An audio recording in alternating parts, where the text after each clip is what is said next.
Disclaimer. This podcast is for informational purposes only and is not intended to provide medical advice, diagnosis, or treatment.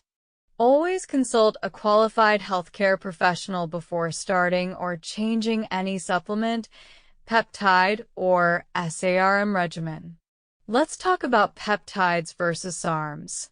Two of the most popular categories in the performance and longevity world right now. People often mix them up, but they're very different in how they work, how they act in the body, and what they're used for. By the end of this episode, you'll have a solid understanding of what separates them, where they overlap, and which direction might fit your goals better. Peptides are short chains of amino acids, the same building blocks that make up proteins. Think of them as signaling molecules. They tell your body to do something it already knows how to do, like release more growth hormone, repair tissue, or reduce inflammation. They don't force the body into unnatural states. Instead, they enhance normal physiological processes. SARMs, or selective androgen receptor modulators, work completely differently. They bind to androgen receptors in muscle and bone tissue and stimulate them to grow, similar to anabolic steroids, but in a more selective way. SARMs are designed to mimic the effects of testosterone without activating receptors in unwanted places like the prostate or hair follicles. That's the idea, at least. So right off the bat, peptides are messengers. SARMs are activators.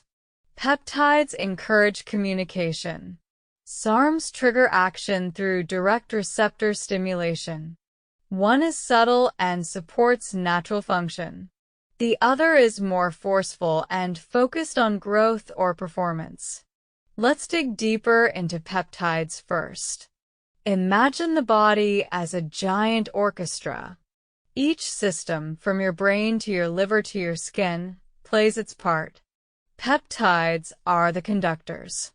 They cue the strings, bring in the horns, and keep the rhythm steady. For example, a peptide like BPC-157 signals the body to repair tendons, ligaments, and the gut lining. GHKCU encourages collagen production and wound healing. Sermorelin tells the pituitary to release more growth hormone, which then triggers IGF, one downstream. Now compare that to SARMs.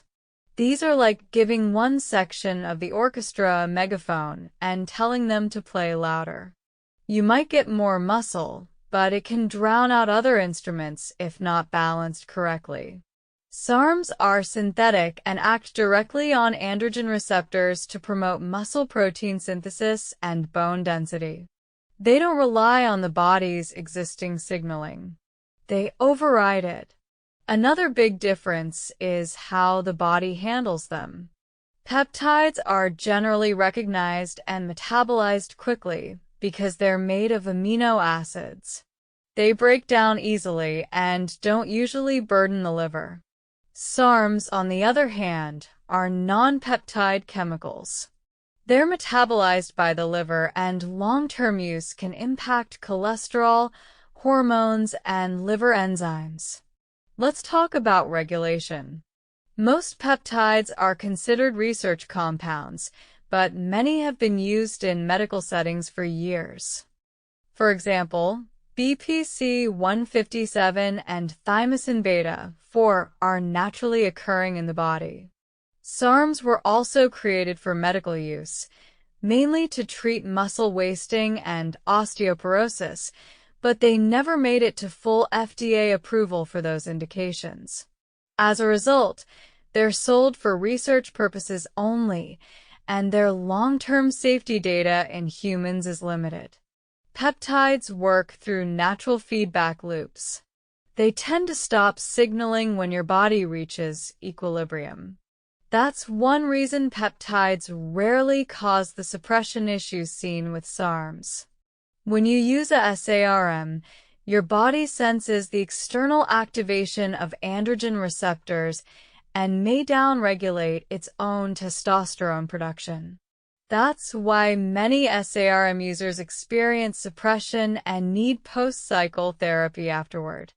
In contrast, peptides that boost growth hormone, like ipamorelin or CJC-1295, stimulate your pituitary in pulses rather than floods. This mimics the body's natural rhythm and helps maintain normal function. It's the difference between whispering instructions and shouting orders. Let's compare goals. If your goal is rapid strength and muscle gain, SARMs will deliver faster visible results. Compounds like ostarine, RAD140, or LGD4033 can increase muscle mass and strength within weeks. However, those gains often come with hormonal suppression and potential lipid changes. If your goal is long-term regeneration, better sleep, fat loss, improved recovery, and anti-aging, peptides shine. They help restore cellular communication, improve mitochondrial function, and reduce inflammation. Peptides work slower, but their results are more sustainable and integrated into your body's natural biology. Let's walk through some examples. Take someone recovering from injury. A SARM might help maintain lean mass while immobilized, but peptides like BPC-157 and TB-500 actually promote tissue repair and faster recovery at the cellular level. One builds muscle around the injury. The other helps heal the injury itself. For fat loss, a SARM like cardarine is often mentioned, though it's technically not a true SARM but a PPAR agonist. It enhances endurance and fat metabolism. But peptides like AOD9604 or GLP-1 analogs such as tirzepatide support fat loss by improving insulin sensitivity and metabolic signaling. One burns fuel faster. The other rewires how your body uses it. For anti-aging, SARMs aren't really designed for that. They're more performance-driven.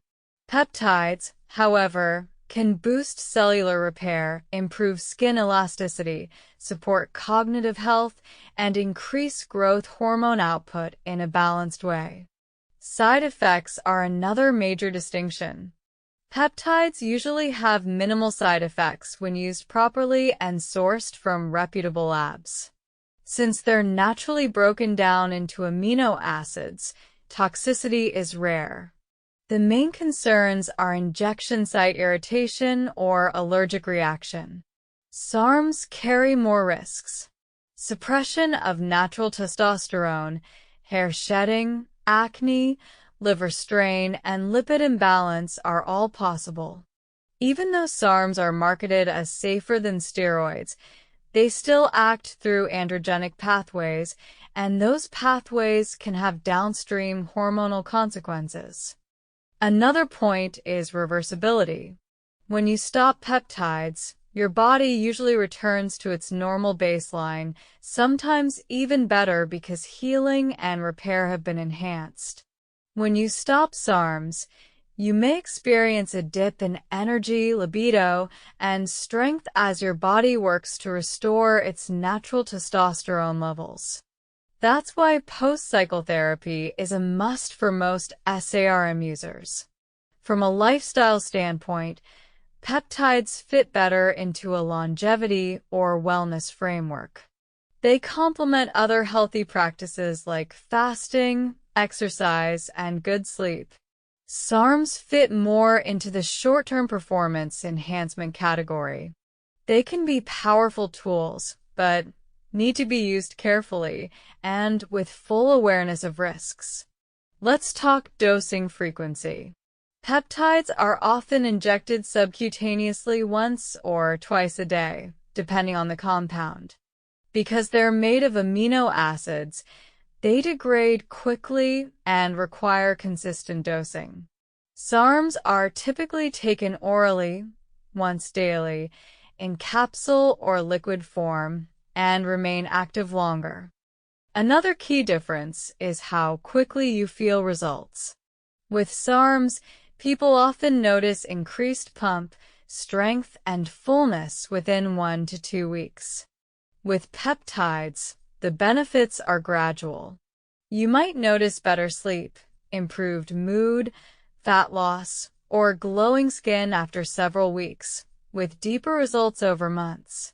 Now let's get into legality and testing.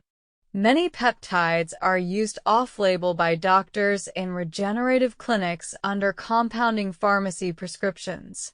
SARMs, however, are banned by the World Anti-Doping Agency and will show up on drug tests for athletes. Peptides like GHRPs or BPC 157 are also banned in professional sports, but their mechanisms and clearance times are very different. On a cellular level, peptides influence signaling cascades, receptor expression, and gene transcription indirectly. SARMs directly activate anabolic pathways through androgen receptor agonism. That's why SARMs tend to produce faster hypertrophy but also greater systemic disruption. Think of peptides as tuning your engine, cleaning the parts, and upgrading the software. Think of SARMs as adding a turbocharger. Both can improve performance, but one enhances longevity and the other increases output at the cost of balance. Another interesting area is stacking. People often combine peptides for synergistic effects, such as CJC1295 with ipamorelin for growth hormone support, or BPC 157 with TB500 for recovery. Stacks are designed to create harmony between pathways. SARM stacks are usually built to maximize anabolic effect, like combining RAD140 with LGD4033 or S23. That can multiply the gains, but it can also multiply the suppression. Let's talk about what happens when you stop using each. When peptide cycles end, the body typically retains the benefits, especially if you've used them long enough for cellular remodeling or healing to occur. When SARM cycles end, muscle fullness often decreases because water and glycogen levels drop, and hormones take time to normalize. Cost is another consideration. Peptides tend to cost more per month, especially if you're using multiple compounds. But they're gentler on the body and more sustainable for long-term health. SARMs are often cheaper but carry hidden costs if you factor in post-cycle therapy, blood work, and potential side effects. There's also the difference in sourcing quality. Both peptides and SARMs are plagued by underdosed or mislabeled products in the gray market. That's why working with reputable, tested sources is critical. Now, let's discuss psychological effects. Peptides can improve mood, sleep, and motivation through natural pathways like GABA and serotonin regulation. SARMs can create a sense of drive and confidence due to their androgenic activity, but also irritability or emotional flattening when coming off cycle. For women, peptides are generally much safer. They can support skin health, energy, and metabolism without virilization or masculinizing effects. SARMs, even at low doses, can cause unwanted androgenic side effects like deepened voice or hair growth. If we compare long-term outcomes, peptides aim to restore balance. SARMs can disrupt it. One is about optimization. The other is about amplification. In short, peptides work with your body. SARMs work on your body. Peptides help your systems talk to each other. SARMs shout over them. Let's put it another way. Peptides are like therapy for your biology. SARMs are like taking a performance-enhancing drug that pushes a specific outcome. Both can be powerful, but only one supports long-term equilibrium. In a perfect world, people would use peptides first to repair, rejuvenate, and optimize before ever reaching for SARMs. Then, if performance needs to be pushed temporarily, SARMs could be introduced with proper cycling, blood work, and recovery. Ultimately, your choice depends on your goals. Do you want sustainable vitality, better recovery, improved focus, glowing skin, and metabolic balance? Peptides are your lane. Do you want to add muscle size and strength rapidly with visible short-term payoff? SARMs can deliver that, but with more risk. Both have their place in the modern wellness and performance landscape, but understanding how they work helps you use them wisely. Let's recap. Peptides are amino acid-based, naturally compatible, and signal communication. SARMs are synthetic, androgenic, and trigger direct action. Peptides enhance repair and longevity. SARMs enhance strength and growth. Peptides rarely suppress hormones. SARMs often do. Peptides are slow and steady. SARMs are fast and forceful. The smartest approach is education, blood work, and working with professionals who understand both sides. The world of biooptimization is evolving fast, and being informed keeps you safe and effective. Disclaimer: this content is not medical advice. Peptides and SARMs are for research purposes only. Always consult a licensed healthcare provider before beginning any protocol. Thanks for listening, keep learning, and stay curious.